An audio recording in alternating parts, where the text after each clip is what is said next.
Now, ladies and gentlemen, the legendary Joan Crawford. How are the kids, Joan? Are you deliberately trying to embarrass me in front of these reporters? I fought worse monsters for years in Hollywood. Yes, I know. Helga, when you polish the floor, you have to move the tree. If you can't do something right, don't do it at all. Helga, I'm not mad at you. I'm mad at the dirt. You lost again. It's not fair. You're bigger than I am. It's not fair to win twice. Ah, but nobody ever said that life was fair, Tina. I'm bigger and I'm faster. I will always beat you. Why must everything be a contest? I would rather be here with you than anywhere else in the world. You, all of you here and everywhere, gave me this award tonight.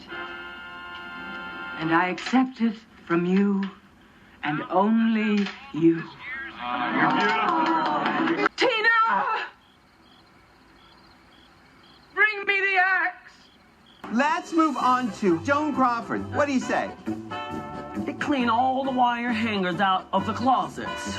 Wire hangers, Joan? No wire hangers ever! Why? No wire hangers! What's wire hangers doing in this closet when I told you no wire hangers ever? Clean up this mess. Ow. You figure it out. Barbara, please.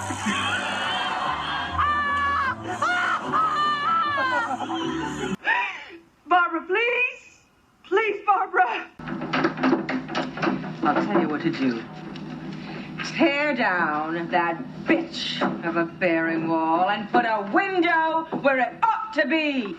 It's hardly necessary to make threats you surely don't mean. Don't fuck with me, fellas! This ain't my first time at the rodeo. At the where? At the snatch game.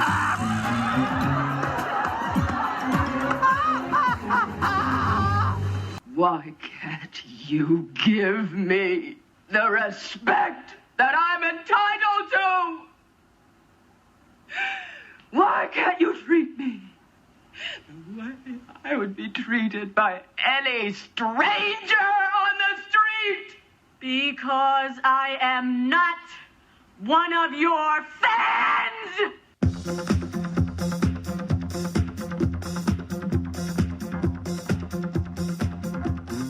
Welcome back to the show, everybody. Welcome back. Oh my goodness, We got to this movie. this is a fun one. It's been a long time coming for this one. Yes, I'm excited yes, to talk about it. indeed. I'm very excited to talk about it. This movie and I go back a long way. But everybody out there listening, my name's Pete. And I'm Scott. And these are the movies that made us gay. Yay, Scott. I mean, this movie doesn't need an introduction, but why don't you talk about what we watched and who we are talking with today? Oh, we watched Mommie Dearest, released September 25th, 1981, with friend of the pod, Jackson Cooper. Hello. Welcome to the show. Thank you for having me on. I'm so excited. Thank you so much. Messaging in from Seattle today. From Seattle indeed. today, yes. Love it. Oh my goodness, Mommie Dearest. Oh my God, Mommie Dearest. So, of course, this one, it was like the Chekhov's gun of this show. Yeah. Like, we were just waiting to do a Mommie Dearest episode for a while, and I think we landed on the right guest to talk about it. Thank you. I'm very honored. I'm so honored that I didn't know it was such a Chekhov's gun for you guys. I'm so that now the pressure's on, I guess. Oh no. I mean, it's just kind of like, I think people, we get messages on, online all the time, when you're going to get to it. Mm-hmm. And again, I do remember this movie as a child watching it, and but it's not something that I'm just like, I don't bring it up in conversation like with my coworkers and things like that, but it is. It is a movie that you got to be careful who you talk about too, because some people don't believe it exists. Like, right. I think some people. I don't know how you. I know we're going to get into it, but like, I don't know how you guys encountered it, but it occurred to me when I was thinking back on it that this movie was on TV a lot. Yeah. I was going to say, for me, my memory of this movie, I thought it was a TV movie until I was like 30. Yeah. Same. I fully thought it was just made for CBS or something. I think I just remember stumbling across it when I was probably about 12 years old, just at 3 o'clock in the afternoon on like TBS. Exactly. Yeah. My mother showed us this. So my connection to the film is that my mother, who I adore and love tremendously, kind, very sweet, loved this film. And we were a family that of film goers. So my mom loved the Hitchcock and I saw Mildred Pierce after this, and but she loved Mommie Dearest, and I remember she always had it on TV whenever it came on, no matter where in the film it was. So talk about the chronology is just off anyway in the film, but like watching it even more out of order, it was a little strange. So, but my distinct memory was it was always on television. It just always, it was like Father of the Bride. It was always on TNT or TCM or TBS, and you just couldn't get away from it. Absolutely. It came out in 1981. Yes. Okay, so this is the kind of advent of like HBO. Yes. Right? Mm-hmm. And families getting cable being kind of affordable. And, I've talked about it on this show before. We had cable off and on. So I feel like we would get HBO and then we'd get rid of it, or we would get free weekends or whatever. And I remember, in 1981, I was 5, 4, but I still have distinct memories of this, Arthur on Golden Pond, like these movies for, older people that I don't think they really make movies at that audience anymore. No, right? It's interesting because this is also the age of, the 80s films were starting to appeal to such younger people. There was the Back to the Futures coming out. There was, I want to bring her up later, but the connections between this and Sharon Stone are just insane. Like this film and Faye Dunaway in particular, and all that. But you're right. It's like this just was such a, and it's interesting because it's really. When I was looking back, it's one of the first films that started to really recreate and address old Hollywood, which was really interesting. Sure. I want to get into the Ryan Murphy, how this was obviously an influence for a lot of stuff for him, but it just struck me in watching it again how it was this sort of recreating old Hollywood. Even in 81, they were still in love with old Hollywood back then. Yes. Yeah. A couple of things struck me about this movie when on our most recent rewatch, but I kind of want to go back a little bit to me as a child watching this on television with my sister. And my sister and I just thinking that it was scary. She was frightening to us. But also at the same time, I have a vivid recollection of my sister and I watch. And, my grandparents lived with us. So it was like everybody gathered around. We watched Mommie Dearest. And I have vivid memories of my sister and I when the wire hanger hits Christina. And it's a close-up of, the hanger hitting her body. And this actress, Mara Hobel, she's padded. She's wearing pads so that because Faye Dunaway was going at it, right? With this little girl. Working pretty method on this movie. Yeah. But, you could kind of see the pads coming through, and on these extreme close-ups of just her, little pajamas and the wire hangers. And my sister and I losing our minds because we were like, it's a doll, it's a dummy, and just screaming, laughing, and thinking it was so hilarious. And my mom just being like, wire hangers, and I just have this memory as kids and I don't know if it was because maybe we were really scared of the child abuse going on. Why are the 4 and 7-year-olds in the room watching this? Exactly. Yeah. With the rest of the family. Sure. My parents couldn't say go play. No, we had to watch it all Gather together. around the TV, y'all. Well, We're watching Mommie Dearest. We forget because I had this when I rewatched it. It's rated PG. But it's 81, and when I was watching it because it's available on Prime, it said PG for violence, language, and sexual content, and I was like, but it was that kind of PG that like the Stepford Wives was PG, and you're like, that's not PG. So I think that still probably was considered like family stuff, and there's no blinged sex in it or like full frontal nudity or anything. So and it was such a reference point for like old Hollywood history. Like people really thought that that's how Joan Crawford was for a very long time. I mean, even still today, I think people look at that film and then say they know everything about Joan Crawford, which is not true. Absolutely. I mean, when one of the things I noticed last night specifically was that this isn't a Joan biography. It skips over so much of her career that's not the point. You know, the point was Christina telling the story. Well, and an interesting tidbit was that I think it was David Koontz, who was an executive producer, was Christina's then husband, and he was on the set. He helped option it. Yeah, and helped make sure that they didn't fuck it up or anything. And so, but he was starting to get in the way very early on in production, and so Faye got Terry O'Neill, who was her, I think, boyfriend at the time. He was this photographer, to also be an executive producer, and so there was this constant collision about how Joan was seen through Christina's point of view and like the source material, and then Faye's like, we got to do her justice and stuff.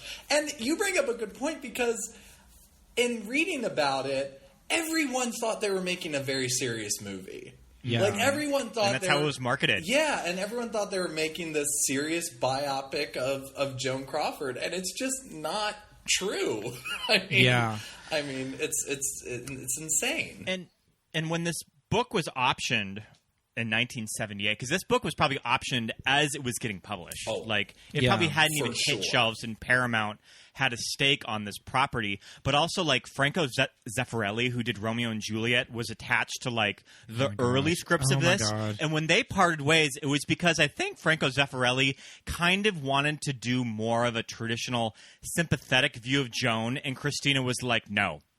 Yeah. This is not the type of movie that this is. So he decided to exit it. And wasn't it Zeffirelli who he had a quote or something that said, like, in order for a woman to have that power, she has to be a monster or something? It was something extremely, like, blatantly sexist. Yeah. That was like, of course Joan Crawford was a monster. Like, you can't get into Hollywood being nice. And it was just such an old, stilted version of how directors saw women, even through the 70s and 80s. Yeah. Oh, yeah. There's something very 70s and 80s about these men coming into this production that don't really have a stake in it other than being the significant other. Yeah. You know, it just reminds me of, like, you know, Peter Guber entering Hollywood by way of Barbara. Right. You know? It's like, what the hell are you doing producing these movies? And this control over them as starlets and stuff. And you know, I mean, we got to give Faye credit. I mean, she really fought and was very much her own self in all of this. So that's kind of pretty incredible because, you know, I mean, years later, you do get Streisand, fighting against the studio system to star, act, produce, and direct in Yentl and stuff. And yeah, I mean, we think of the 80s as being like, oh yeah, it's after the feminist revolution in the 60s and like after Jane Fonda and everything like that. I mean, Jane Fonda's still working, but we always think Hollywood's more progressive, and then we hear stories like this and we're like, oh right, it's not. Like, it's totally not.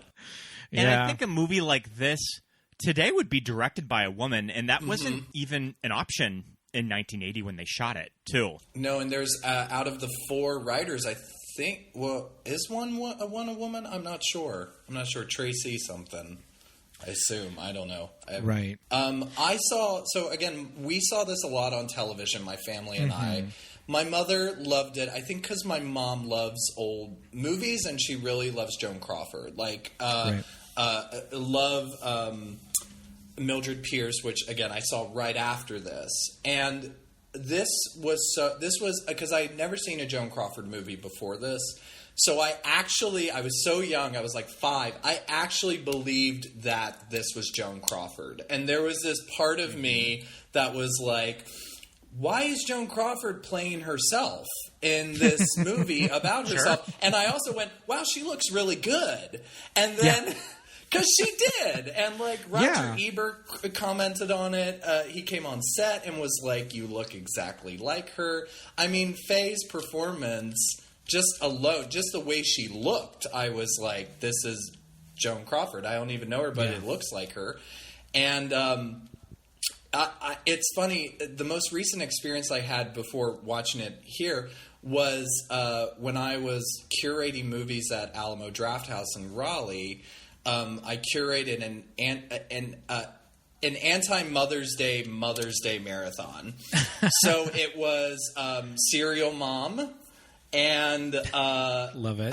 Mommie Dearest and then Mildred Pierce, and it was back to back to back. And I took my mom to go see Mommie Dearest because when do you get to see Mommie Dearest on the big screen?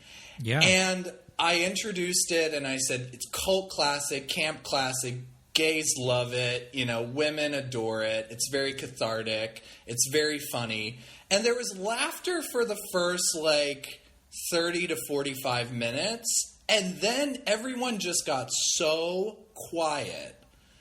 It's when Diana Scarwig sort of enters in the movie that it's sort of it's kind of funny because I think Diana is really good in this movie and she kind of gives this role some gravitas of that holy shit, like this actress is really she's really knocking this role out of the park. Very good, yes. But it was just so funny that I suddenly saw Mommie Dearest the same way I saw it as a child, which was as this horror movie. I was like, this is a terrifying movie to watch. And it was just really funny how everyone was having a good time and then it just got watching Night of the Living Dead for the first time, quiet. Everyone's like, we're not having fun anymore. She's psycho. This is insane. Yeah.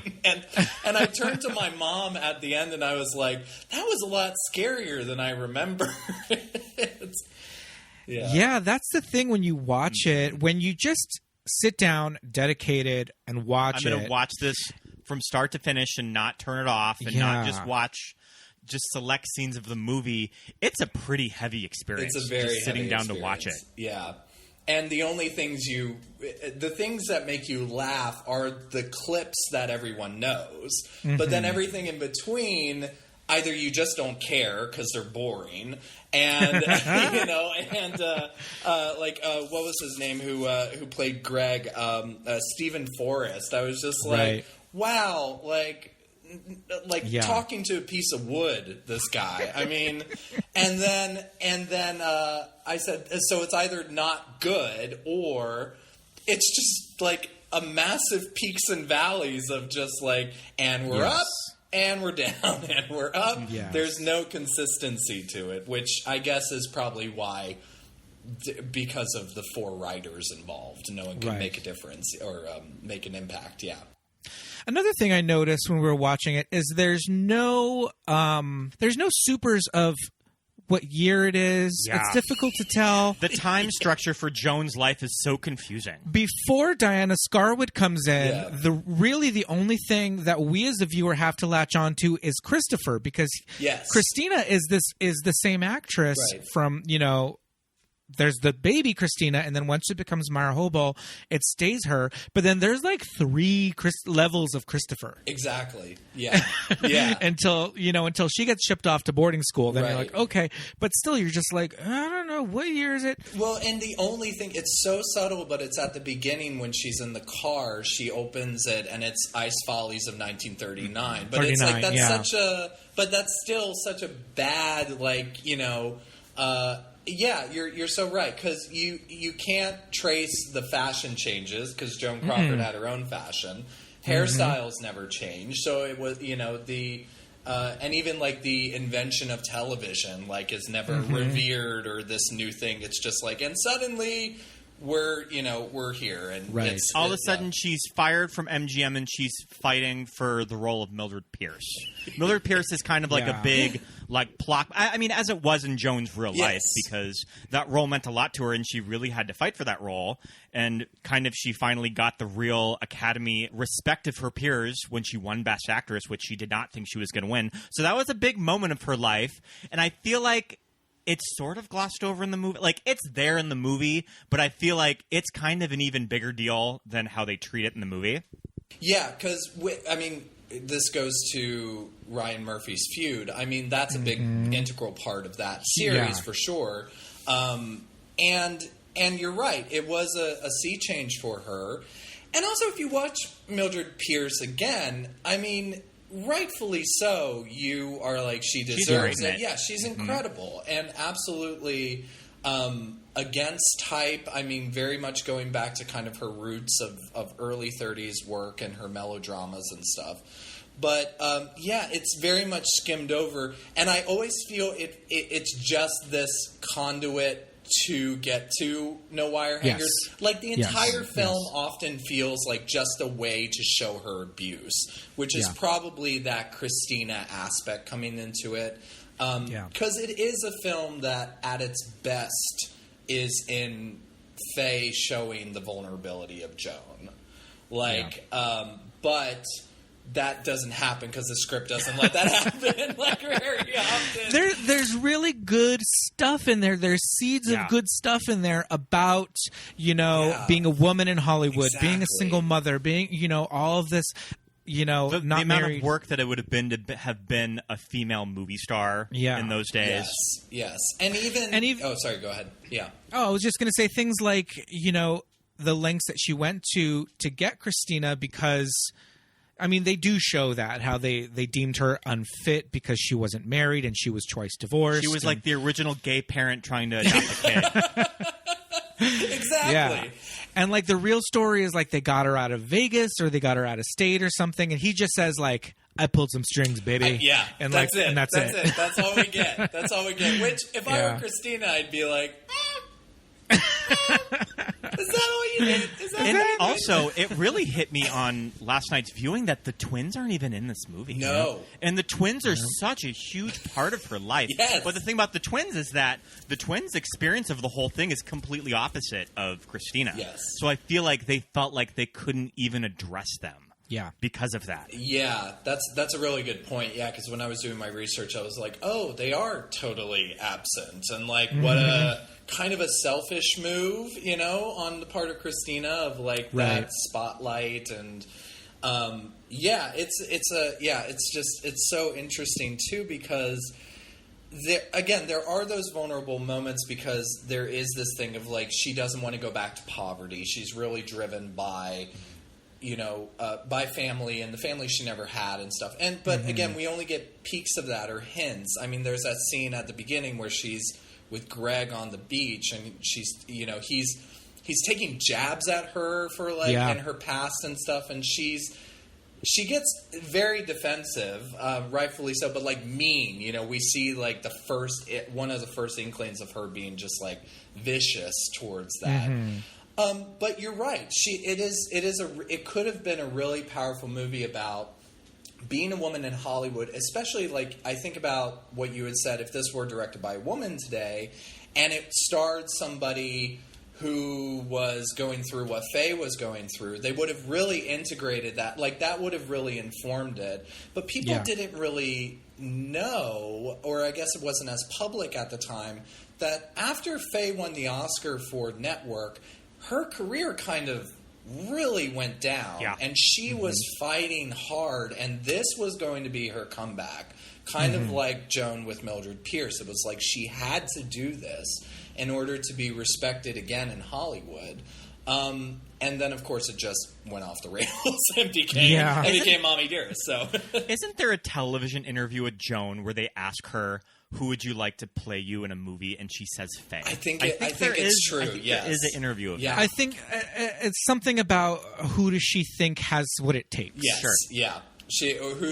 Something like, I think, who's the most talented actress working today or something, and she says that, which when you see that, I mean, I'm obsessed with the mythos around this film. I mean, this like idea that Faye was never there, it was only Joan, and this like possession that happens, and I know we're in this culture now of the Daniel Day-Lewis's and the Charlize Theron and Monster kind of like, the transformation has to be whole body and soul, and like you're not the same after that role. And for Faye, it was like, I'm obsessed with the fact that like people are still talking about it, but everyone still brushed it off because Faye was such a big star. Right. They were like, oh no, she wasn't really.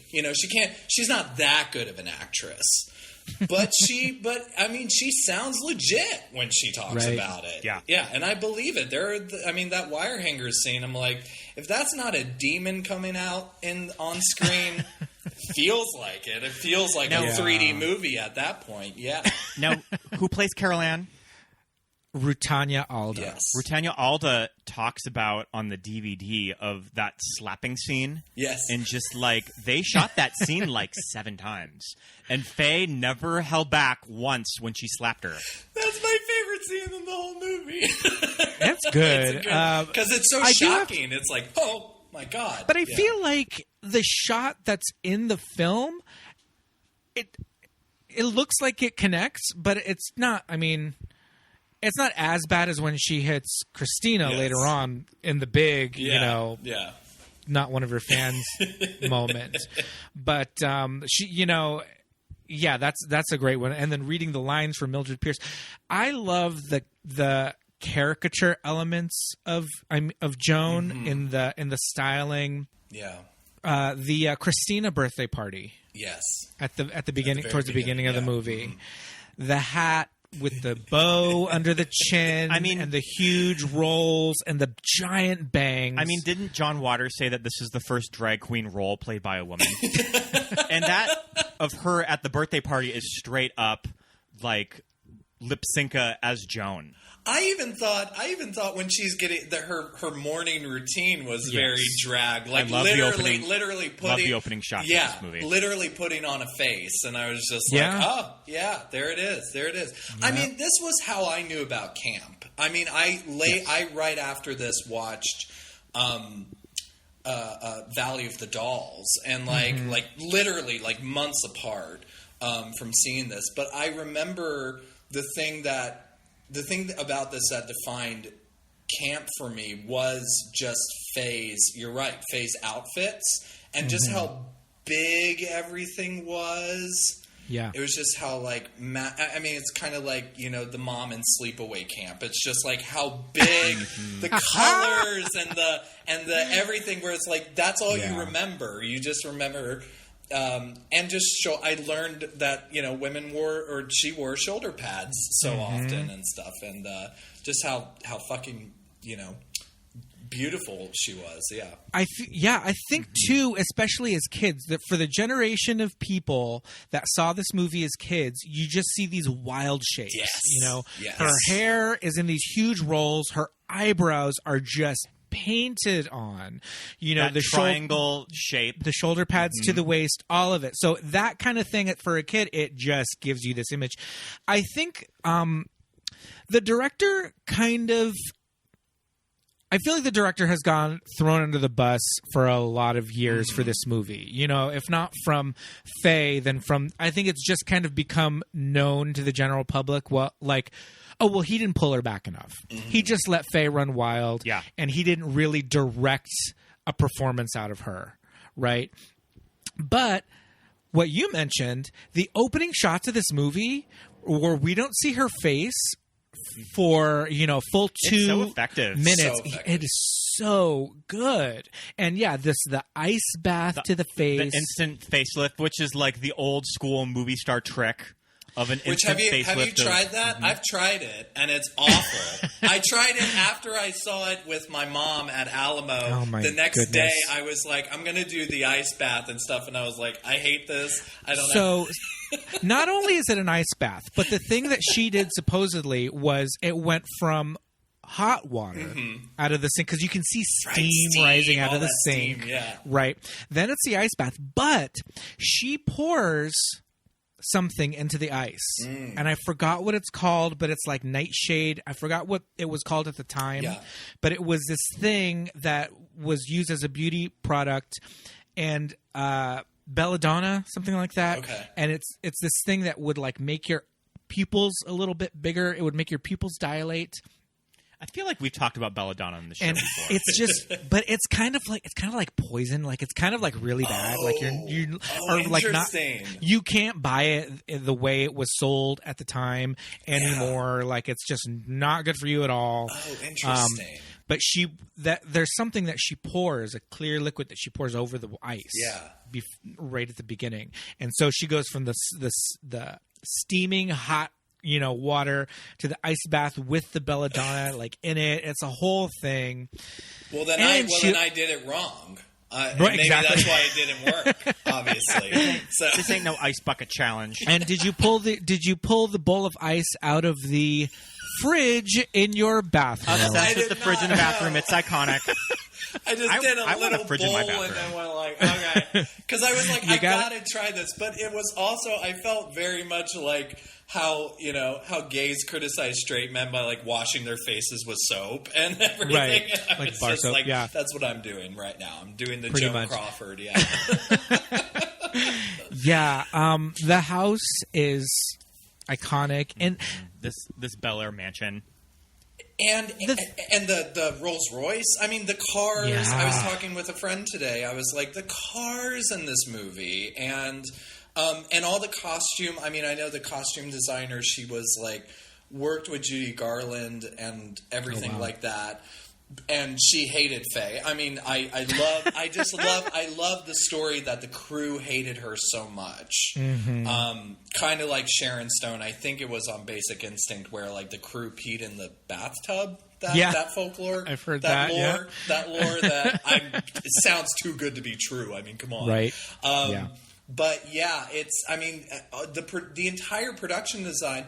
That's also what made me feel it was a TV movie, too. There was this lavishness about it that I had only seen in these, like, old TV films like, the Joan Rivers one with Stockard Channing and, like, these, massive, huge production design that I'm like, ABC did this? Okay, great. Sounds good. Works for me. Yeah. I don't want to bring it back too much to Feud, but you can just see how he referenced, this house and the pool and the pool house and all of that. The staircase and Feud and the two living rooms connecting. Yeah. Yep. And it's funny because you can if you watch a lot of the movies that you guys have on your podcast, it's like you can really see where gay directors and writers working today are like, everything's a copy. Like even John Waters, it's like if you just watch Valley of the Dolls and Beyond the Valley of the Dolls, you got it. You're good. Like and Mommie Dearest. But Ryan Murphy, it's so funny because it's such a copy of Dior kind of thing, It's just very like, yes, in Feud, I think because he knew that there were going to be cinema gays like us who will watch it and go like, are they going to do the Mommie Dearest thing? But even in Hollywood, which I particularly did not like. I didn't finish Hollywood. Yeah. I hated it. Yeah. But he did this thing that was this Mommie Dearest thing, which was what we were talking about at the beginning, where it's like, it's one view of old Hollywood. And it's almost, which this bothers me about, like when they're starting to do, I mean, Mank was very different. I really enjoyed Mank, but something like Hollywood is a good example where it felt like it was trying to right the wrongs of the day. It was like, for this, it was Christina trying to receive public validation that she was the victim, you know, and that Joan was the enemy. And in Hollywood too, it's like it was trying to just scrub off everything about Hollywood and make it this like, isn't it great to live in the 40s? Which Mommie Dearest is kind of like that, because it's like, well, Joan had this great life, and how lavish it is to be a movie star and to be a woman, to be Joan Crawford. You know, it was this it was the illusion of beauty, I think they called it, or something. It's just fascinating how this kind of translates into Ryan Murphy's work as being like, it's still this philosophical idea that like classic Hollywood is always going to be beautiful and wonderful and not dirty and everything like that. Right. And one of the great things that Feud did, especially with the portrayal of Joan, is that they were given 10 hours of TV to really punch up that character. Yeah. Right. And that she's just not a caricature in Feud. Like how Jessica Lange plays her, it's fully fleshed out. And it's something that they just really couldn't get right in a movie, in a script like Mommie Dearest, too. Right. And you're right, because in Feud, you have the time, and in, you know, in a film, it's only, you know, you only have an hour and a half to get an idea of somebody's life. Yeah. And so, and I actually thought the portrayal of her was what they were wanting to do with Mommie Dearest, where it was this strong woman who is continuously strong. Like, I think one of the best scenes in the film in Mommie Dearest is when she's at the board meeting. You drove Al Steele to his grave, and now you're trying to stab me in the back? Forget it! I fought worse monsters than you for years in Hollywood. I know how to win the hard way. Miss Crawford, we don't want any hard feelings. You don't know what hard feelings are until I come out publicly against your product, and you'll see how much you sell. Please, Miss Crawford. It's hardly necessary to make threats you surely don't mean. Don't fuck with me, fellas! This ain't my first time at the rodeo. You forget the press I delivered to Pepsi was my power. I can use it any way I want. It's a sword. Cuts both ways. Because it's like, that's who Joan was. Joan got shit done. Yeah. And then She knew how to bust those balls. Yeah, and then walked out of the set and the crew, and everyone's just like, okay, that's what we're doing. Like, that's just always how she was. I mean, she was in that crew with Olivia de Havilland and Kat Hepburn in the 30s, who went against the studio system to negotiate the contract. So it's like, she wasn't fucking around. I mean, not at all. But yeah, it's Feud with all its flaws is still very good in their portrayal in that way. Mm-hmm. I think this movie attempts to show us that, like, you know, when she does things with Christina, like, doesn't let Christina win the swimming race.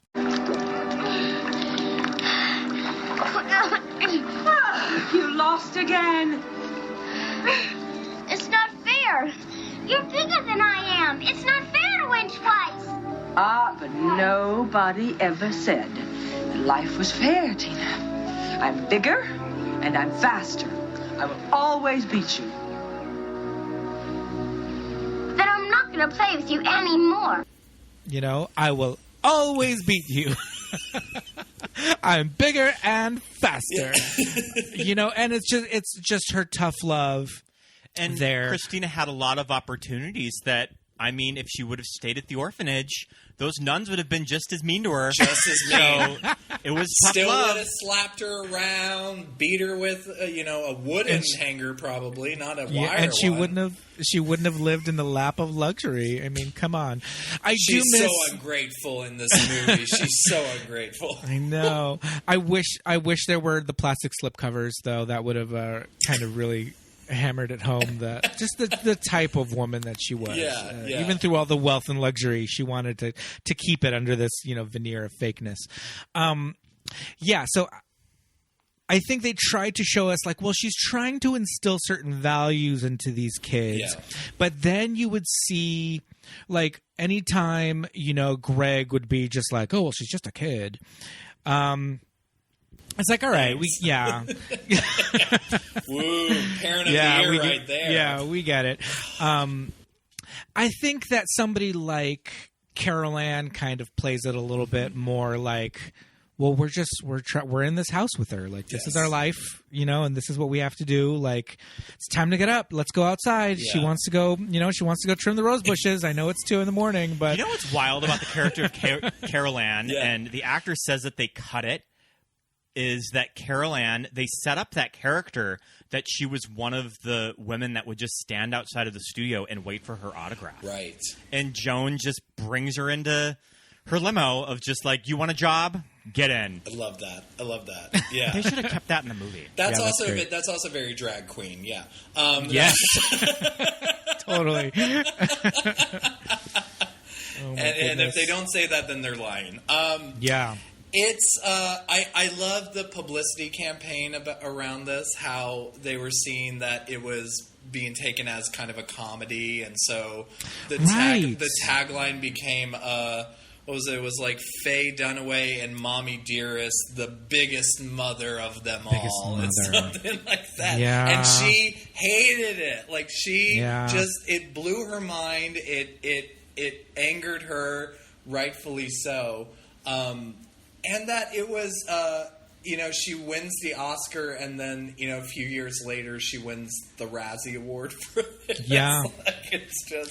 And it's one of those things that, the studio tried to, like they saw what was happening. They saw were that... reading all of the reviews. They saw where it was going, and they said, hey, let's just, make chicken salad out of chicken shit. Let's get some drag queens. Let's get some drag queens to show up at a showing. But they just did it the most corporate way possible. So it's like when just like stuff like that needs to happen organically. Yeah, if like exactly Target comes in and tries to make like a viral tweet. It's like, no, Target, like that's not how that works. Or RuPaul tries to advertise Old Navy. Like, come on. Don't do that. Or even it kind of reminds me of what Universal tried to do when Cats came out, and that it was such a huge bust. Yeah. And they kind of tried to lean into the Rowdy Cat screenings at the Alamo Draft House. Mm-hmm. But there's going to be a reason why those probably aren't going to be around when theaters open back up. Yeah, Sorry, go ahead. Just because audiences just sort of have to do that for themselves. Yeah, a film...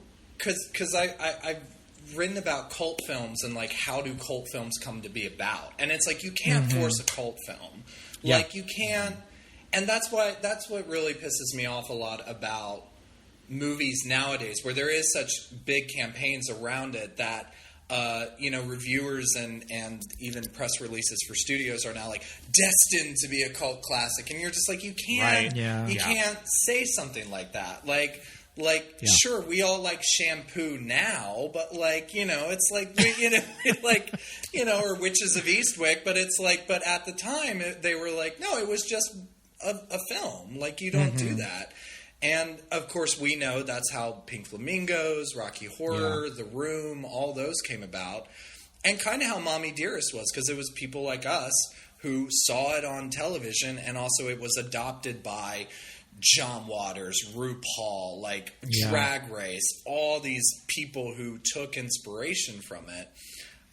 It just really pisses me off when studios are, trying to be corporate now. And like with Cats, they're like, you're going to love it in a year because it's so fun. Isn't it fun? And it's just like, you blew millions of dollars on this. No, we hate it, and we will continue to hate it. Absolutely. Preach. The amount of iconic and quotable lines in this movie. Oh, I was trying to copy and paste some of my notes, and I have like half a page. I was going to say, so what are you guys? What are you guys' favorites? Something that I hadn't even thought of for years and years until we were just watching something. What were we just watching that brought up Barbara, please? Barbara, please. Please, Barbara. Barbara, please. That's my favorite. Please, Barbara. Barbara, please. Please, Barbara. Do you know, I think that's Marlon Brando's sister. Is it? That she says that to. Oh, that's funny. The actress? Who's doing the interview for Red Book? Yeah, sure. Yeah. Barbara, please. It's so good. I love that. That's a really good line reading. And that was something that to me, growing up, I never latched on to. Same. You know, that was a recent thing. I think it was when I watched it in the theaters and I laughed out loud. I was just like, I never caught that. Yeah. I love. I caught this when I was watching it the other night, which is When you polish the floor, you have to move the tree. If you can't do something right, don't do it at all. And there's also this really, like, this tick that Faye Dunaway does where she like waits 3 seconds and then says a line. Like, she does it at the beginning where she turns around and it reveals her and she's just sitting there and then she goes, okay, I'm ready. You know, and you're just like, what are you doing? And just in that look of intensity that she gives the camera in that opening reveal. I remember how I know it was again back at the beginning where where Greg goes, do I take off my shoes? And she just slowly walks and he's like, what about the socks? And she just like slowly walks. It's like 6 seconds. And she just goes, like, I can handle the socks or something. The socks, and I'm just like, oh, fuck you! Like, really? I love it, but I was just. I thought I missed something.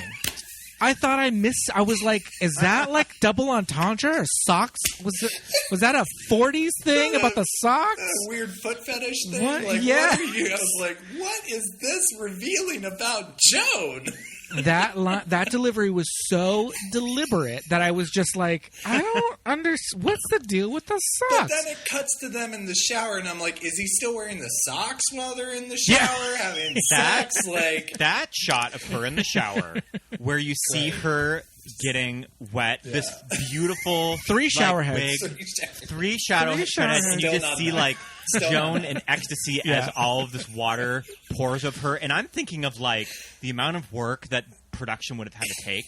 Was that one shot? Did they have to reset that? Did they have to send Faye back to hair and makeup to put her in a new dry wig? Put some like she said fresh makeup on her. She said, I'm doing this once. We are getting it on this take. Let's do it. And the director said, great, brilliant, we got it. And she said, of course we do. Of course we did. I half expected like when I love that shot too because it's just excess. It shows pretty much the whole movie. It's like this gross pink, and then there's Faye. She's glowing. It's all this. And you see that shot of her hot piece. Like he's kind of an old guy, but he's still kind of built though. I know. Like he has kind of a slamming body for this old guy, which really kind of disturbed me. I was like, he's like kind of really in shape for this. That's kind of weird. Like, that's absolutely. A little strange. Is he an actual person as this character, or was he somebody that they kind of developed for the movie? Like a combination of I don't know. From what I understand, I don't know too much about him, but I know he's a combination of 2 husbands, or not husbands, but like lovers and stuff, right? Yeah, because I went back and was like, who's this guy? And then it's like, no, it's the 2-for-1 kind of deal. Well, the other things too that they kind of like. I don't know, just for pacing and timing and all of that, she married someone after she adopted Christina, married someone, adopted Christopher with this man, named the boy after the man she was married, and then when he divorced her, Christopher's like 4 or 5 years old, she changes the name's boy to Christopher. She changed the boy's name to Christopher because she was like, no, it's got to match Christina. I wanted to name him that all along. He's out of the picture. Boom. Name change. And the kid's fully like 5. Yeah. None of this is in the movie. This is like part of the Wikipedia. I love that. But that's just the type of weird, like petty shit that we hear about her. And, like the whole Oscar acceptance speech for, these are things that you're just like, she went above and beyond to have that last word. She had to be that extra that she wouldn't go to the ceremony because she didn't want to be in person if she lost. But she wanted to be that extra that she wanted to cart out the press to get that shot of her in bed. Exactly. And that... that, like in reading about this, it was interesting because it was like Faye was trying to find as many ways in to like empathizing with her. When really Faye Dunaway was just as extra and petty as Joan Crawford. Right. Yeah. Because what my favorite revelation of doing my research for this was that for years, Faye was touting this entire, I was possessed by the ghost of Joan Crawford. Oh my God. Oh, blah, blah, blah. And she said a narrative that was for many years, I was like, oh, we didn't have a wrap party because the crew, when we wrapped filming, everyone could feel the presence of the ghost of Joan Crawford. And then it was later found out that they had a wrap party. She just didn't go. She just didn't go. She just didn't go. I think it was Ronaldo, or the actress, who said that. It was just no, we had a wrap party, but Faye just didn't show up. And I was like, oh, so I guess she didn't even know how petty she was, or how similarly petty she was to Crawford. Yeah. Man, I feel like everybody in this city kind of has a crazy Faye Dunaway run-in, but we don't have one. I was going to say, I want a crazy Faye story. I mean, we've heard our share, but we haven't. I want her to just drive up on the corner while you guys are and go do you want a job? And then just you guys go for a ride. I mean, sure. I'm not putting these two together, but I do think it's interesting. I think there was an anniversary of Mommie Dearest a few years ago or something. But it kind of coincided right after the Faye Dunaway Oscar incident, and so I was oh right, everyone's gonna remember her for that. And then this Mommie Dearest anniversary came up, and I was just ooh, it's just kind of a 1-2 punch to Faye Dunaway, Faye Dunaway's back, baby. Ooh. Yeah. If I was Faye, I mean, you just kind of have to lean into it. You just kind of have to lean into it, but Faye is that proud of a person that she never could. And she's a great actress. I mean, she's great. I rewatched Network not too long ago, and a very topical movie with how media has unfolded now. Yep. And she's kind of this really pre-Aaron Sorkin-y boss woman character that we now see all over crime shows and HBO shows and stuff. But I was like, she was pretty fucking great in that. And she won her Oscar for it, which rightfully so. But, I mean, even in Mommie Dearest, it's as much as she's hamming it up, I'm she's still acting the shit out of it. And to think that Anne Bancroft was the one who was planning to do it and then turned it down. I haven't found any, or I didn't find anything. I don't know if you guys did about why.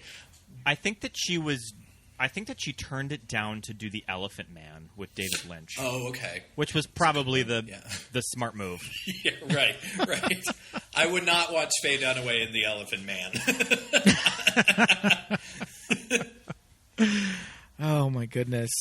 What else to say? So did Christina... I feel like Christina tried to distance herself from the movie, though, after... Yes, it was released, right? Or she kind of said that it was just I don't know. She didn't really have great things to say about it. I mean, in so many words, she was like, "What a cockamamie movie," and it's right, bitch. It's based on the book. True story, and the book's not that great either. So and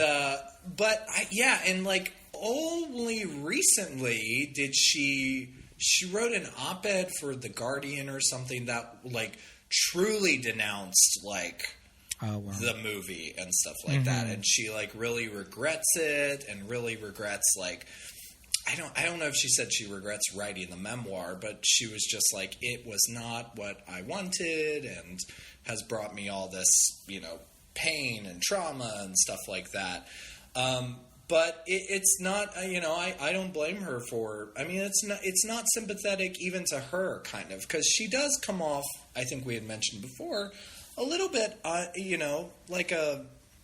not a brat, but yeah. She doesn't really. I mean, even though it convinces us she has an arc, the arc is all reactionary to what's going on in Joan's life. Like, it's always like Christina in Joan's life rather than putting her at the center of it. That's true. When Diana Scarwood comes in, you know, you almost get this sense of like, why does she keep coming home? You know, even especially after she's broken out on her own, and we do get that scene with Al Steele when he gives her some money and he's just like, all right, here, kid, like, here's some cash, whatever.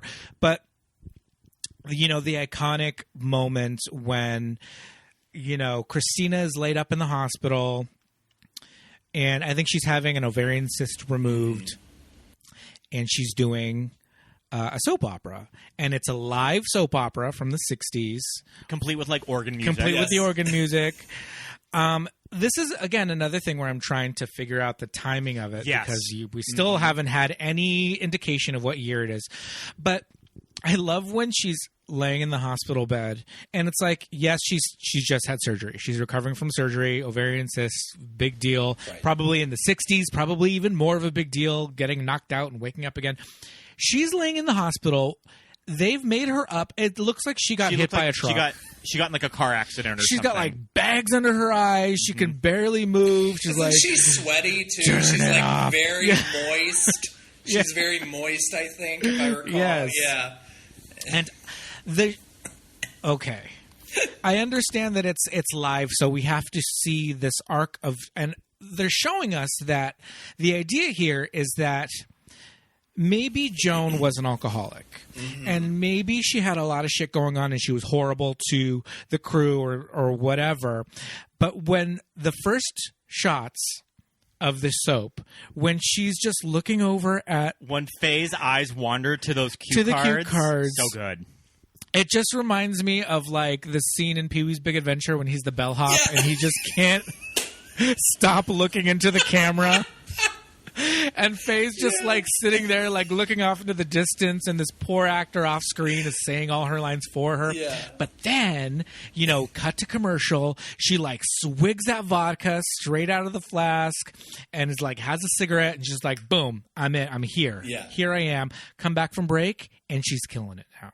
You know, she's hitting her lines, she's hitting her beats, and the scene goes off Joan's without a in her hitch. element. Yeah. And, you know, and I think the idea is that for all her flaws, when she needed to pull it out, she pulled it out. She's much like Judy in that regard. Yeah, that's a great connection. She was a lot like Garland at that time. I mean, because you think about Judy in Summer Stock, just like, you know, anorexic at that point, hyped up on pills, horribly drunk, and then she gets. She comes out and does Get Happy, you know, and you're like, oh my God, you know, and I think if I'm not mistaken, it was like one or two takes, like I think just one, but you're just like, oh my God, like she's just killing it. And I think that's a really, like, the other interesting thing about like Faye playing Joan Crawford, and we were talking about this idea of like the men controlling women in the 70s as it was sort of like with Joan. But I was also really fascinated in watching it how this style of acting is also a very old style of acting. I mean, you mentioned like On Golden Pond and stuff, and it's just like this real, I mean, like embodying that, like now we're so, like I was saying, like about Daniel Day-Lewis and like, how do you do it after, you know, what's the after, like even before the movie's released, like we're hearing about the process and stuff. But it's like, Faye pulls it out just like Joan pulled it out, and you're just like, as they should. If you're going to play this character and do this kabuki theater performance, it's like, I mean, it is. It's like queer kabuki theater. It is. And, I mean, it's like then go all out, like, and I've read stuff where people were like, she doesn't find the nuance in Joan and all this, and I'm like, no, I don't think she needs that. You know, I don't think she needs that nuance and stuff. Yeah. Yeah. Kind of when you mention that, and kind of going all out to play somebody famous like this. That's kind of the missed opportunity, and it's kind of funny that I'm bringing this up, is something like when Lindsay Lohan did Liz and Dick. Yeah. Like, you're playing Elizabeth Taylor. Like, you can go big. Totally. You're making a made-for-TV movie about Elizabeth Taylor and Richard Burton. Like, you can go gigantic with this performance. And that's really not what Lindsay did. Like, it's pretty lazy. Yeah. And Faye, she's not half-stepping this performance. No, and it's that I think too we're moving into this like subtle.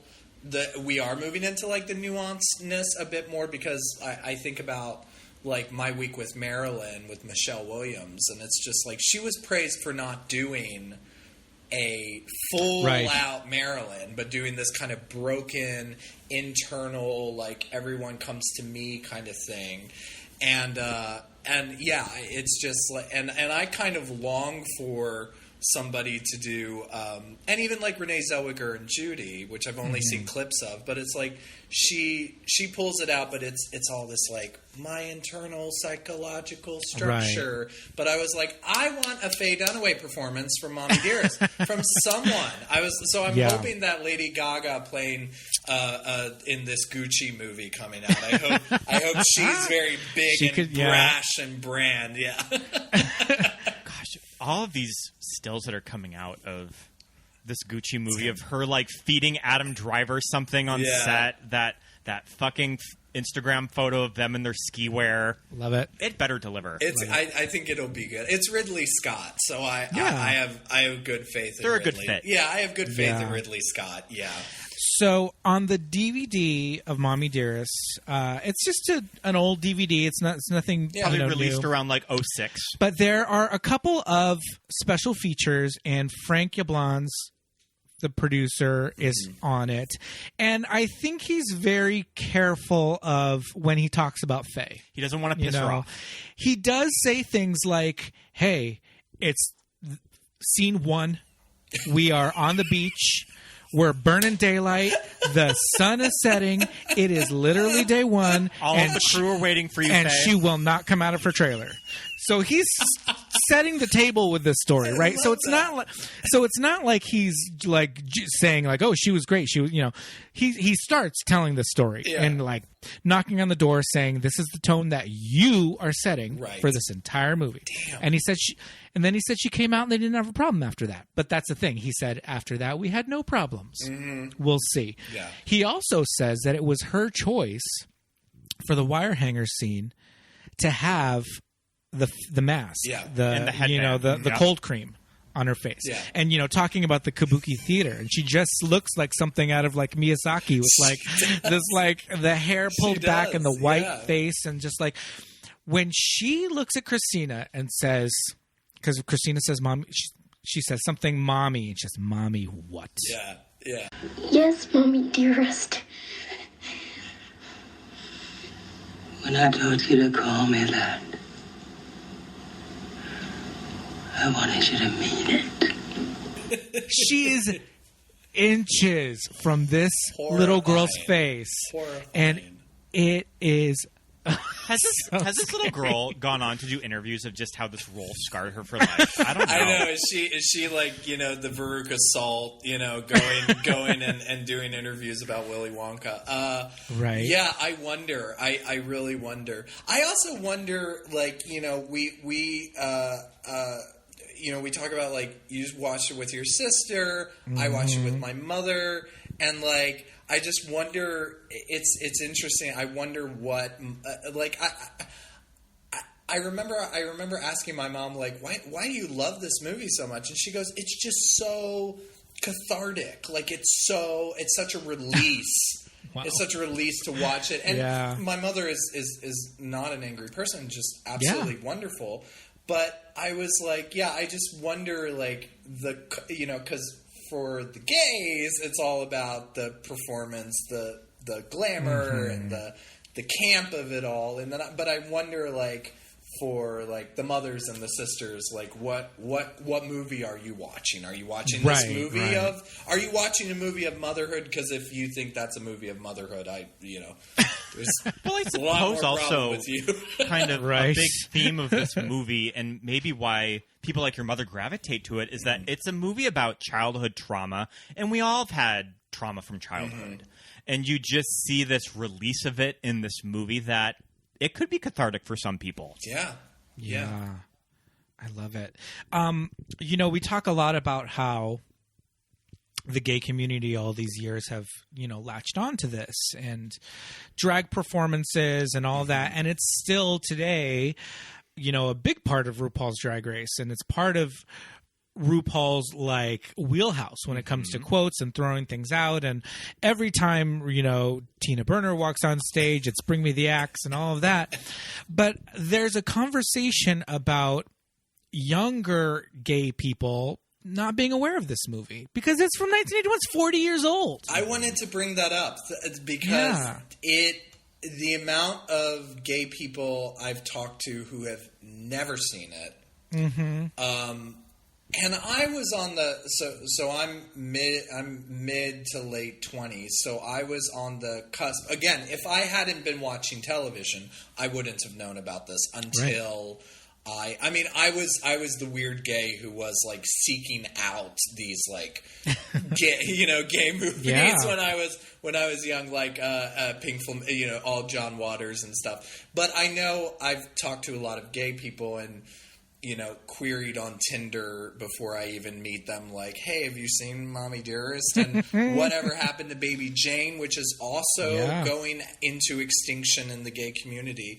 Yeah. And it's really disappointing. I mean, because these are, like I was saying, without Mommie Dearest or whatever happened to Baby Jane, there wouldn't be the Drag Race. There wouldn't be the Ryan Murphys and stuff. So I think we're getting to this point in culture, and gay culture, I think specifically, where there's a lot of we're kind of owning the influences of things that made us the movies that made us gay when we were young.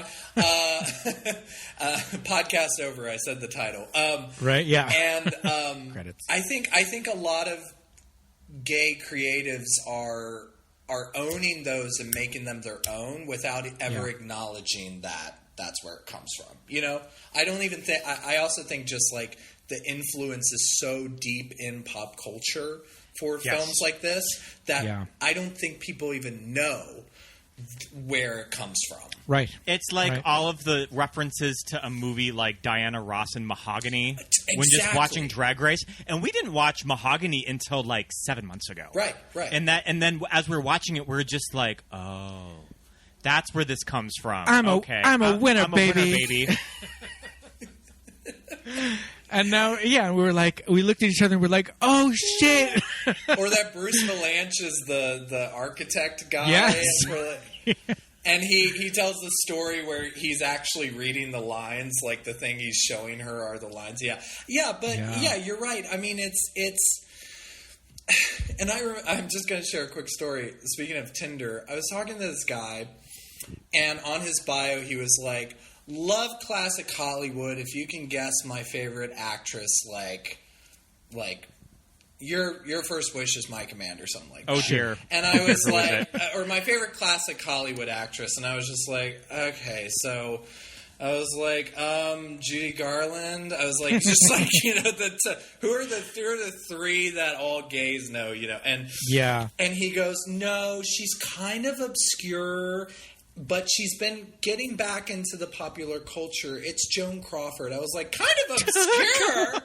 Kind of obscure. I was like, kind of obscure. And I was like, all caps, just like, what the fuck do you mean? And he's like, well, she's coming back into popular culture because of Feud and stuff. I was like, bitch, Lord. She hasn't been away. I said, Mommie Dearest, all this stuff. Know your history. Exactly. And he blocked me. So genuinely blocked me. And I was just like, oh, right, you guys don't know about. And that's really disappointing. I mean, but I understand.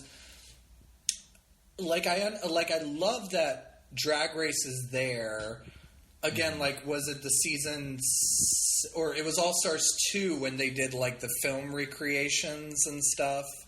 They did, like, Allison was doing, or they did the Whatever Happened to Baby JJ, yes.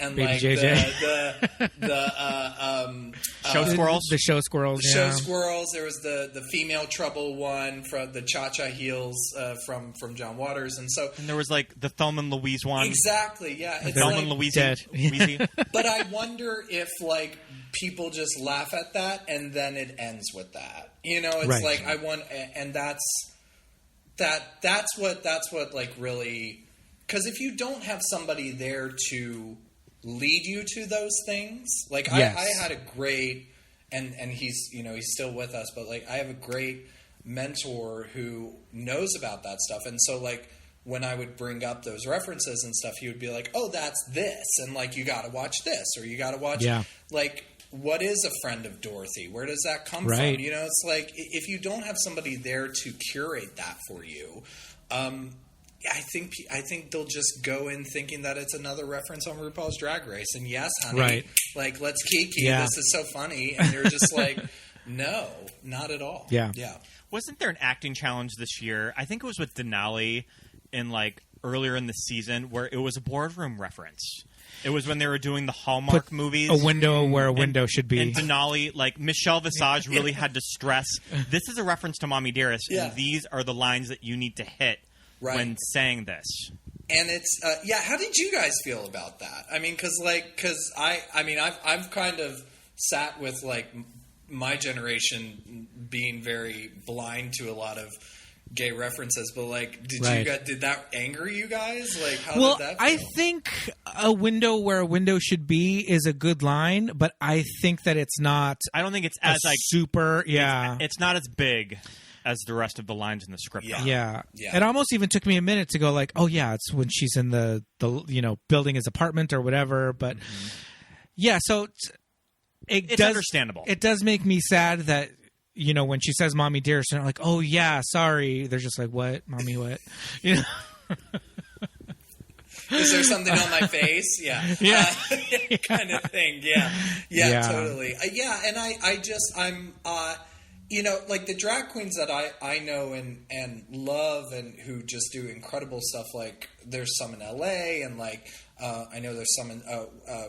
A friend of mine in Seattle who does drag, like they base their work and their fashion too off of like these classic films and these classic because to them they're like, especially something like Mommie Dearest, it's like that's a reference point for the audience to also feel that connection with the performer. It's like if you're making these references, if you're, doing the Joan Crawford, like, kabuki stuff and coming out with a wire hanger, it's like that is just, again, creating that connection.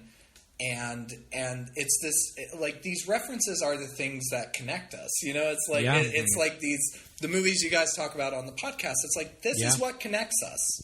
Like between generations as a community.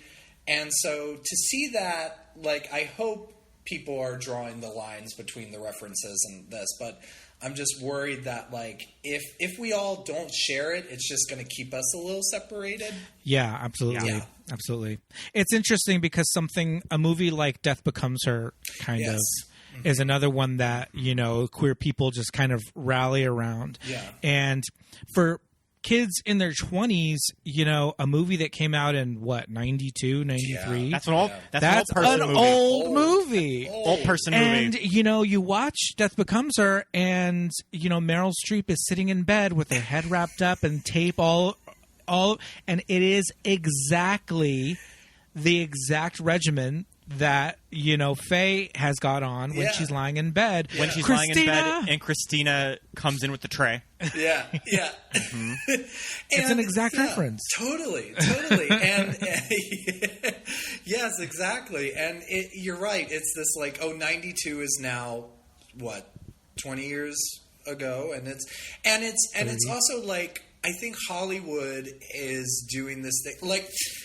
again, going back to Ryan Murphy's Hollywood, like it's like there's so many references to small things in gay history and culture that are totally not in any way like they were so distilled almost to a nothingness. You know, it was like if you want to do Rock Hudson's legacy justice, don't resign him to creating this narrative that is just being a himbo. Exactly. And also don't resign like the Jim Parsons character of this, like there were these closeted agents who were preying on their, on their gay clients, which was sadly true, but it was like, it's like don't portray him as a monster and then like suddenly rush sympathy in his final scene. And it's just like you're really messing a lot of things up with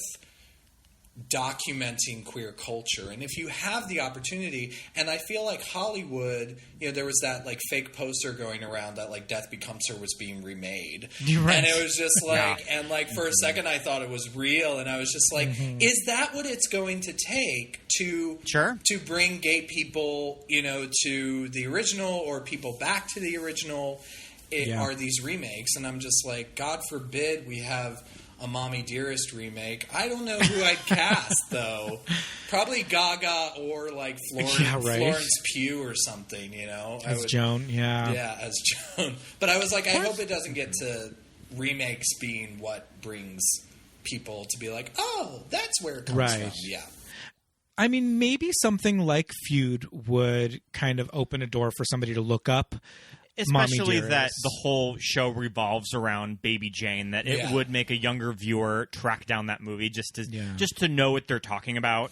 Right. I mean, we hadn't seen Hush Hush Sweet Charlotte up until that movie, and it made us like go and rent that movie. So it got us to track down these movies. I also hope that listeners to this podcast in particular go and check out a movie she did called Straight Jacket, where she plays an axe murderer, and so if you believe that like Joan Crawford could never do that because she's nice and Baby Jane, she's like very subdued. Go watch Straight Jacket, and you're like, yeah, I could see her doing that. And that's her period of the 60s working with William Castle, where she was like, Mama's still got it. And she's got and she did some good movies with him. Like Straight Jacket is a decent film. She also did one called I Know Where You Are, or I Know You're Listening. I Saw What You Did. Yes, so thank you. When I rent we go to a local video store in South Pasadena. They should just be a sponsor on this podcast because I talk about them all the time. And I rented Mommie Dearest with I Saw What You Did. Yeah. Because our friend Millie DeCherico on her podcast called I Saw What You Did, they talked about it a few weeks ago when they were doing their prank phone calls episode. And I'm just like, I really need to track down this movie because it sounds insane. It's insane. It has one of the best endings. It's a great ending. And but yeah, it's just a wild movie. But she was getting those roles because of Baby Jane.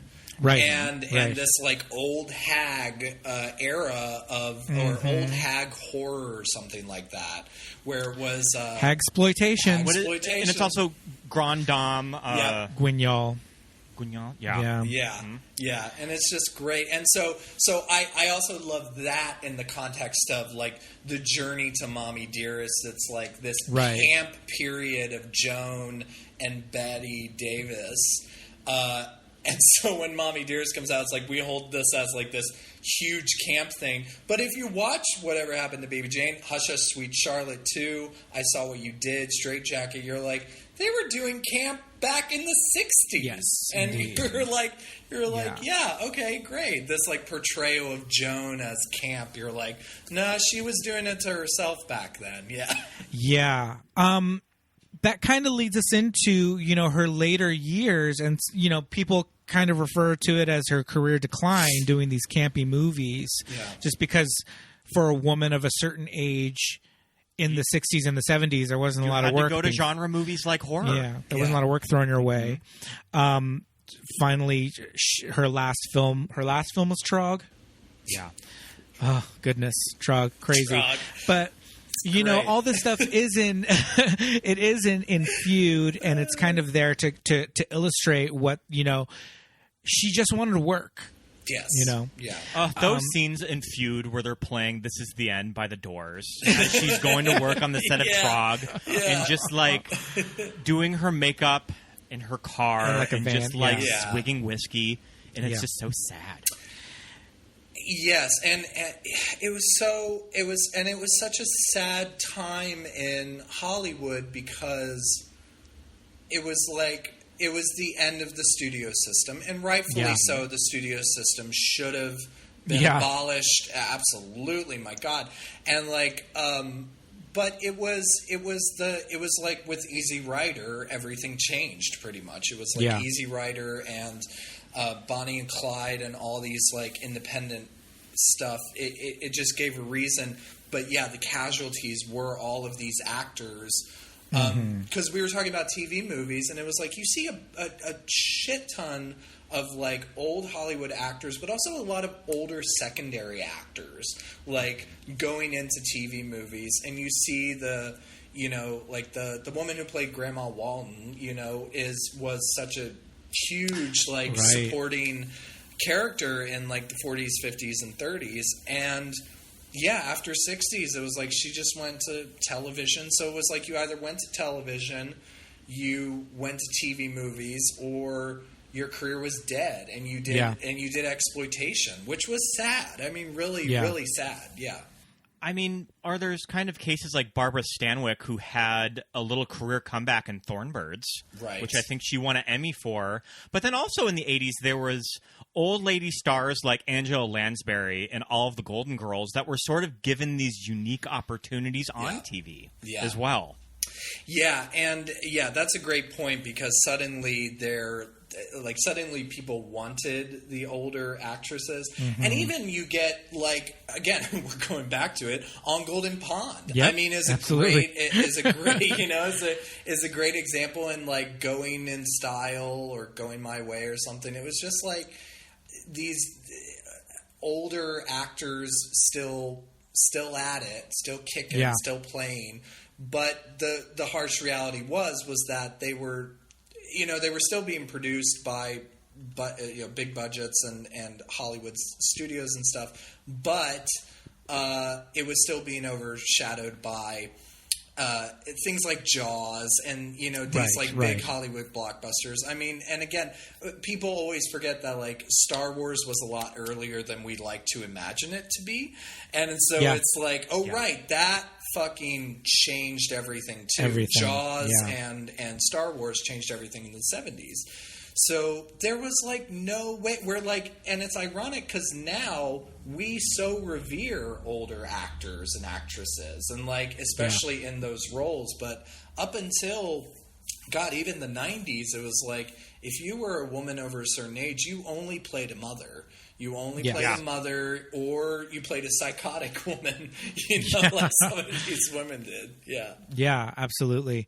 The last scenes, or one of the last scenes in Mommie Dearest, when Christina goes and accepts this award for Joan, and they cut to Faye in bed, like on a box spring on the floor, in her sad little New York apartment. And I don't know where, maybe we meet somewhere in the middle from here and those last scenes of Feud, where she's having these like waking dreams of she would see like Hedda Hopper and Jack Warner in her living room, in her apartment. Right. But when Christina is at the funeral and goes in to see Joan, and it is Faye in the coffin, laying in the white satin pillow, a blue key light on her face. Yeah. And you just, I just half expected Joan to just jump out of do the end and go for her. Do the end of Carrie and just grab her. And she's like, and then Christina wakes up as a child and is absolutely. Like, oh my God. Yeah. I don't know if it's just the way it's shot or just the overall tone of the movie that you're just like, And what was crazy about, I mean, Joan only died in 77. Yeah. This movie came out in 81, so it was only like 4 years ago. Yeah. Right. I remember feeling that in the movie theater watching it because, like, you're exhausted by the end of it. Like, by the time she dies, you're wrung out. Like, I'm done. I'm good. Not enough wine or bourbon in the world. And, but that end, it's like, there's just so much tension. I think because of the silence. And that's the other thing that I was so surprised by. I'm watching it and I go, oh my God, Henry Mancini, Breakfast at Tiffany's, did the music, and then there's like kind of no music throughout. Yeah. I mean, it's a very quiet movie, and the silence. You get that main theme at the beginning, and that's kind of it. But I was like, could they have layered on some like really nice music? Otherwise, it was like a haunted house creeping down, to the door. Yeah, I have expect her to like come up and go like. Right. And, the story is that Joan found out about the book before she died and changed her will because of it. Right. But that doesn't explain why she cut out Christopher. Mm-hmm. So it's very interesting, that she just completely left the two of them out, cuts them out, whole cloth. The twins are not mentioned in it, but the twins did get money. Yeah. From the will, and I just love the very last lines of the movie. Christopher says she got the last word like always, and Christina just looks off into the distance wistfully. Yeah. and then it just fades out. Yeah. Well, and also, what did they expect? I mean, yeah. I don't know, something.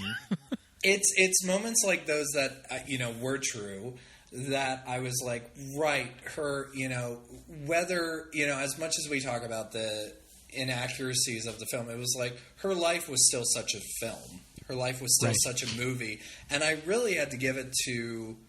I mean, as much as we despise her for what she did, and like how fucked up that the movie was, it was just like. She really lived that like full. She lived the life that she kind of wanted to play on film. Joan Crawford did. It was like she really was a character in her own movie, and I don't think the Mommie Dearest doesn't really like lean into that as much as I wished it would. Like this, I mean, it does this like on screen, off screen a little bit because we get it with like the soap opera and the Mildred Pierce scenes and stuff. But I was like, I really wanted that because I was like, I feel like she just felt she was a character in her own movie. Like she just always would feel that, and everyone else was just playing around her, and she always was playing for the close up, and she's always playing. Cheating out and being wonderful, and everything has to be clean. Everything has to, she has to be that. So, I really thought that ending was very satisfying because it was like, oh, of course she did that. She's Joan fucking Crawford. Yeah. Yeah, absolutely. But it's like, but then this book and movie, that's the last word. Christina got the last word. Christina gets it last. And it still lives on. Actually, Faye got the last word. Faye's getting the last word. And also Faye's career, she's so interchangeable with Joan that, like you mentioned, that you just assumed that it was Joan Crawford when you were a child. I thought that. And I thought that too. Just sort of followed Faye's career even to this day. It does. People kind of mistake the two. Well, and what's interesting is after Mommie Dearest, again, we talked about how her career kind of went on a decline, and I think it was Stargirl that like got her back or something. But she Supergirl, yes. But she's iconic in Supergirl. She's so good. She's so good. Glamour. And but she did these movies that were kind of like Joan after whatever happened to Baby Jane, which was her supposed to be her comeback. And she, and she did these kind of schlocky, no one's ever heard of them films. I mean, William Castle did make a few bucks, but it was no Oscar material. It was always kind of like it was B quality all the time. And Faye Dunaway did the same way. I mean, and maybe to this day, she still is doing those. So I've been seeing clips of that actress reality show that was on the CW or UPN that's been going around. What was that? I think it was called The Starlet. It was incredible. I could have sat there and did it all day. I had so much fun. I enjoyed... How can you say you had so much fun, end quote, so much fun? Did you have so much fun doing that? Fun is not what you have when you do one of those kind of scenes. It's not like I wanted to have a party and kick up my heels, but I was like... Yeah, but you said it was fun in that kind of a light way. And it just made me feel that maybe you weren't grappling, actually, with the demands of the scene. If we wanted fake emotion, we've cast Barbie. I felt that the emotion you are capable of, I didn't see on the screen. Or something like that. It was like America's Next Top Model for like film ingenues, and Faye Dunaway fancied herself the Tyra Banks of it. And Simon Cowell. I gotta watch that. We'll post a clip of it. It's pretty gnarly. I mean, this movie, like, it does live on. I think it is important for the queer community to seek it out. And, you know, thankfully right now it is available on Amazon Prime. So people can go watch it, because I know we are in the midst of a generation that are just like, is that on Netflix? No? Then I'm not watching it. Right. So, you know, this is available for you to stream on Amazon Prime, and I think people need to watch it. Like, gay people need to watch it. Yeah. You need Gay people need to watch understand where this shit's coming from. It's like Showgirls. It's essential viewing. Yeah. And it's one of those seemingly bad movies that just has this reputation, but I'll be damned if we aren't sitting here in 2021 still talking about it. Still talking about it. There's some magic to it. Still enthralled by it. Still disturbed by it. I mean, I try to watch it every year just to remind myself. I'm like, I was actually texting my family today. I was like, or my mom and dad and brother and sister, and I was like, it's not as funny as I remember it.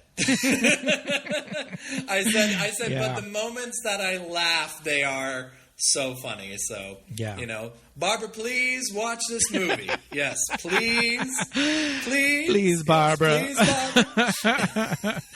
Oh my goodness, man! I think we just about covered. Yeah, I forgot to say my favorite line of the movie. You know where to find the boys and the booze. I think that's my favorite line. The boys and the booze. I was trying to think of that line last night, and I got it mixed up with a line from the Waltons movie, which was like Homecoming with Patricia Neal, where she's just like, it's just men and liquor. That's all you think about. Men and so that was just all playing through my head, and I'm just like, no, it's not that. It's some alliteration. Boys and booze. Yes. When she pulls Christina out of that school and they're driving down the road, and Christina says, "There's a liquor store in the next right."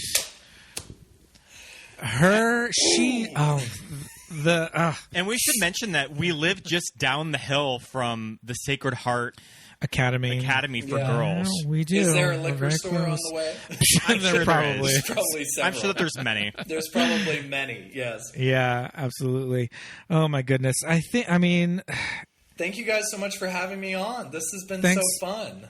Thanks so much for coming on the show, much, Jackson. Yeah, this was a lot of fun. I'm glad that we finally worked this out. It's been so much to talk about this movie. We'll have you back on.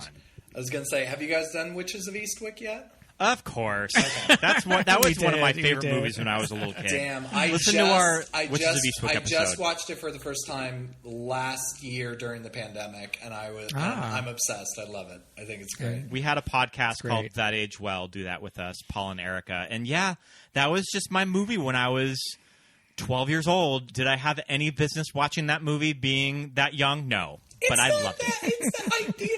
I was really surprised it was not as like in your face as I thought it was. I thought they talked up the sex a little bit too much. I was like, okay.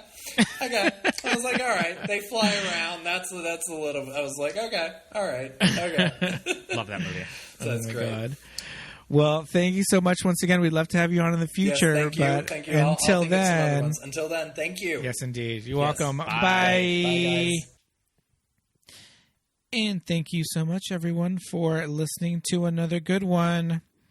Love My this movie. goodness. I can't Fun mean, episode. Shit. It was so much fun to talk. Yeah, and there's so much more about Mommie Dearest that we didn't even get to. But kind of this is one of those episodes that turned into not necessarily a recap of the movie, just kind of a general discussion. I love those episodes, and that's okay. I love that. Yeah, I love it. But yeah, go watch Mommie Dearest if you haven't already. It's on Amazon Prime, and if you can pick up the DVD, renting it somehow. We watched a little Check bit it of out. it with John Waters' commentary, which was a delight. Yeah, I was going to say the commentary track by John Waters is really fun. But I think it's come to that time in the episode. Time for some shout-outs. Patreon shout-outs, yay. Woohoo! We want to say hey to our patrons, Paul, Jamie, Drew, Jimmy, Genevieve, Don, Josh, Aaron, Melinda and Jim, Jessica, John, Nick, Christine, and Rufino. Thank you for being a friend. Head over to www.patreon.com/movies that made us gay for a bunch of exclusive content, our newsletter, a handwritten postcard from us, and some Watch With Us commentary tracks. We'd also love it if you would write us a review on Apple Podcasts. And give us 5 stars. Yes, indeed. Write us a good review and give us 5 stars on Apple Podcasts. It's free and it takes no time at all. You can find us on social media on Facebook and Instagram at Movies That Made Us Gay. And on Twitter at MTMUGPod. Yes, indeed. Once again, my name is Pete, and I am on Facebook, Instagram, and Twitter at Peter Lasagna. And I'm Scott Youngballer on Instagram, Oscar Scott on Twitter, and Scott Youngbauer on Letterboxd if you want to see what I'm watching. Go check it out. Until next week, thanks for listening, everybody. Bye. Bye.